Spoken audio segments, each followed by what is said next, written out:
The Seattle Seahawks will be absolutely foolish to trade DK Metcalf. Here comes the,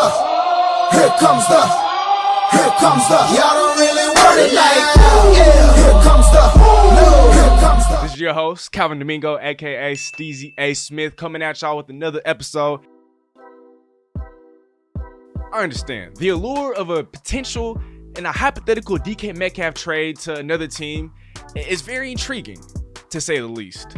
Especially given the fact that Davante Adams and Tyreek Hill were able to fetch massive hauls for their respective teams. We're talking about the Packers getting the sort of haul, the sort of draft compensation, the sort of trade compensation that the Packers and the Chiefs were able to get for Davante Adams and Tyreek Hill, respectively.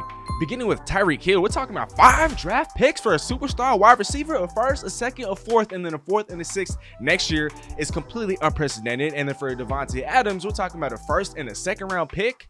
I understand those contracts that were handed out to Davante and Tyreek Hill, they definitely reset the market. I mean, we're talking about $30 million a year for these wide receivers. And as good as DK is, and for as good as he can be in the near future, I don't see Seattle paying him $30 million a year. And that's not a knock on him. I just don't think that he's really at that point where Davante or Tyreek Hill is, at least for now. And so that being said, I do see Seattle paying probably somewhere closer to around 25 to 26, maybe a maximum value of $27 million a year, and I think that's appropriate. We're talking about a guy who's 6'4", runs a 4.3 40-yard dash, and let's say, okay, Seattle does think they could get a receiver of his caliber in this year's draft. There aren't very many receivers that are 6'4", run a 4.3 40. Drake London, yes, is 6'4". I'm not sure what his official 40-yard dash time is. What I can tell you is that he's not as quick or nearly as fast as a DK Metcalf. DK Metcalf damn near in the same stratosphere as a Tyreek Hill, especially when it comes to speed. And that's a massive compliment given how fast the cheater is. And look, the Seattle Seahawks, this team is already devoid of talent. Offensively, other than Tyler Lockett, can you name any other stars on this roster? I certainly can't. And like Michael Bumpus is on record saying, DK Metcalf could be that draw. He could be that attraction that brings other stars to the city of Seattle. And now when I look at this team defensively, there's Jamal Adams and there's a Quandre Diggs. Can you name any other stars on this roster? Yes, I like the talent. I like the potential of guys like a Uchenna Owusu, like a Darrell Taylor, a Cody Barton, a Sidney Jones, a Trey Brown. I like the potential that all of these guys have, but these guys aren't stars. These guys aren't stars that we're talking about, which brings me to my next point. Seattle at the moment is not paying a franchise quarterback. Yes, they're still paying a little bit of dead money in that Russell Wilson trade to the Broncos, but right now at the moment you're not paying a franchise quarterback. Who else are you going to pay on the roster? There are literally 2 guys right now on the roster that have a cap hit north of $10 million. First one is Poona Ford, and the second one I think is either Jamal Adams or Tyler Lockett. Aside from those 2, no player on the roster has a cap hit north of $10 million. And so for all the reasons as to why you wouldn't want to pay a wide receiver that much money, who else are you going to pay? For Seattle, once they get their quarterback of the future, wouldn't you want to surround him with shiny new weapons, with shiny new toys, with a Ferrari as fast as a DK Metcalf? And when you do have said rookie on a rookie contract, you're going to be paying this quarterback minimal compensation, rookie scale money.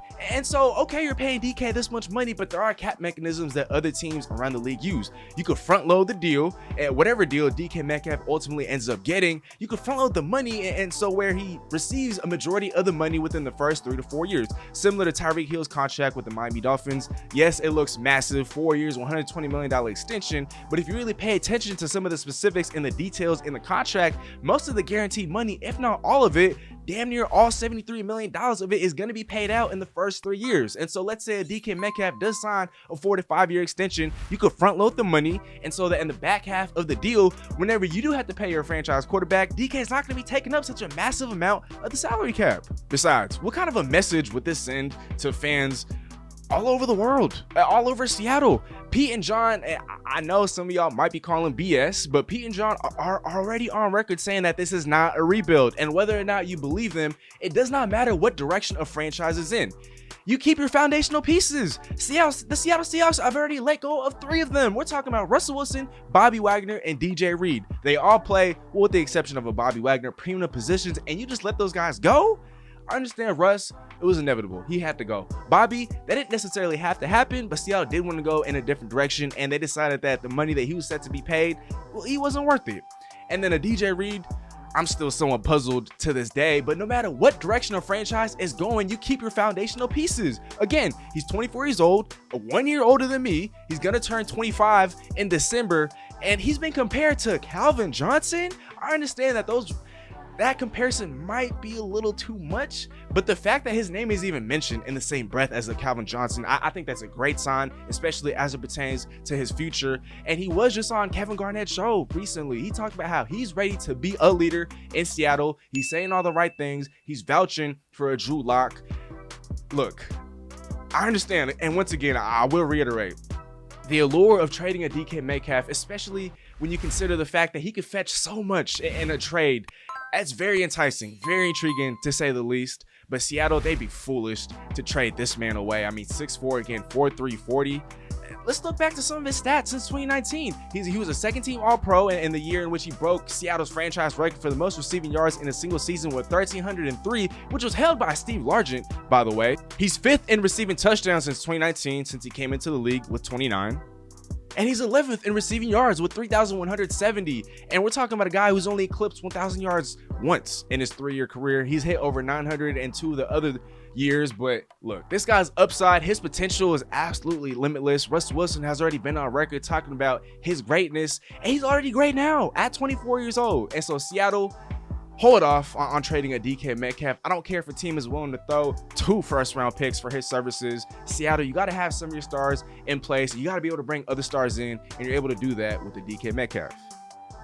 Again, this has been your host, Calvin Domingo, aka Steezy A. Smith. If you guys aren't already, please be sure to show some love, drop some love, hit that subscribe button. Don't forget to follow us on Instagram and Twitter at Steezy A. Smith.